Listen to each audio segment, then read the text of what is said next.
বিখ্যাত ইতিহাস শাস্ত্রবিদ ইবনে সাআদ লিখেছেন, নবুয়তের ৪র্থ সালের প্রথম দিকে বিবি আয়েশা জন্মগ্রহণ করেন। যেদিন তিনি উম্মে রুমানের গর্ভ হতে আবু বকরের ঘরে আগমন করলেন, তখন কে জানত এই ছোট্ট শিশু কন্যাটির নাম একজন ইতিহাস প্রসিদ্ধ নারী রূপে ইতিহাসের পাতায় স্বর্ণাক্ষরে লেখা থাকবে। আস্তে আস্তে তিনি বড় হতে লাগলেন। তার অতি প্রিয় ছিল দোলনায় দোলা, দৌড় প্রতিযোগিতা। দোলনায় দোলার তালে তালে তিনি যখন আরবি কবিতা ও কোরআন শরীফের আয়াত কচি মুখে পাঠ করতেন, তখন এক অপূর্ব সুরের সৃষ্টি হতো, যা পথিকের পথ চলা রোধ করে দিত। হুজুর সাল্লাল্লাহু আলাইহি ওয়াসাল্লাম প্রায় তার প্রিয় বন্ধু আবু বকরের ঘরে যাওয়া আসা করতেন। হুজুর সাল্লাল্লাহু আলাইহি ওয়াসাল্লামের আগমনের আভাস পেলেই সাথী সঙ্গী নিয়ে আয়েশা রাদিয়াল্লাহু তাআলা আনহা খেলার জিনিসপত্র নিয়ে ছুটে পালিয়ে যেতেন।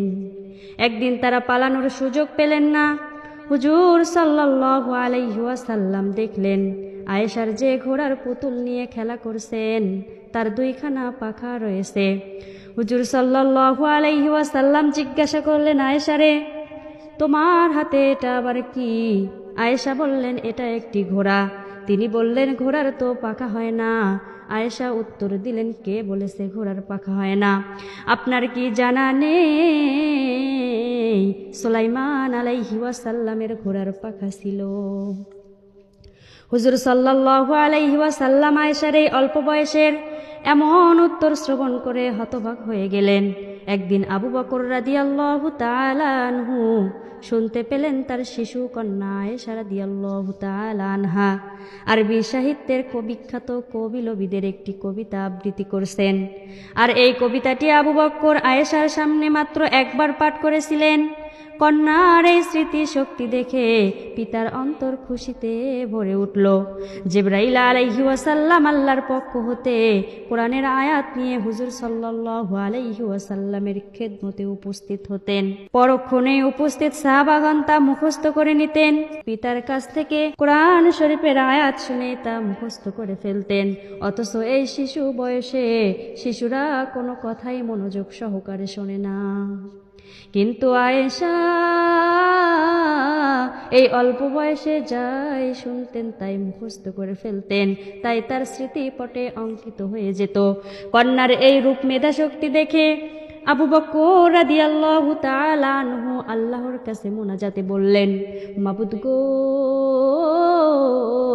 তুমি আমার এই শিশু কন্যার দীর্ঘ আয়ু দান করো, তার ওসিলায় আমাদের বংশের গৌরব তুমি বৃদ্ধি করে দাও।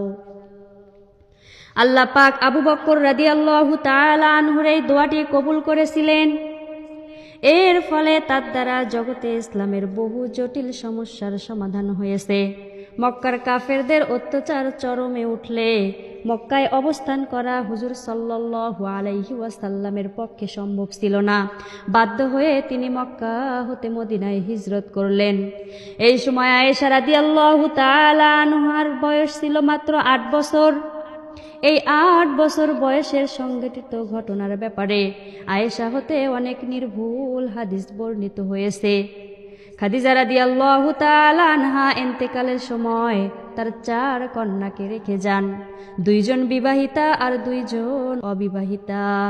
হুজুর সাল্লাল্লাহু আলাইহি ওয়াসাল্লাম কন্যাদের লালন পালনের ব্যাপারে চিন্তিত হলেন। আর এই অবস্থা দেখে হুজুর সাল্লাল্লাহু আলাইহি ওয়াসাল্লামের খালা তাকে বললেন, আপনার এই মলিন ভাব ও যাতনা আমার অসহ্য লাগছে, তাই আমি আপনাকে অনুরোধ করছি আপনি পুনরায় বিবাহ করে সুখী হতে চেষ্টা করুন। হুজুর সাল্লাল্লাহু আলাইহি ওয়াসাল্লাম বললেন, কিন্তু বিবাহ করব কাকে? তিনি বললেন, আপনি অনুমতি দিলে কুমারী অথবা বিধবা যে কোনো প্রকার পাত্রী আপনার জন্য সংগ্রহ করতে পারবো। হুজুর সাল্লাল্লাহু আলাইহি ওয়াসাল্লাম বললেন, সে পাত্রী কে হবেন? তিনি বললেন, কুমারী হিসেবে আবু বকরের কন্যা আয়েশাকে বিবাহ করতে পারেন, আর বিধবার মধ্যে সাউদাকে বিবাহ করতে পারেন। তবে আবু বকরের কন্যা আয়েশা এখনো ছোট বালিকা, সংসারের কাজও আপনার মাতৃহারা সন্তানদের লালন পালন করা তার দ্বারা সম্ভব হবে না। কিন্তু সাউদা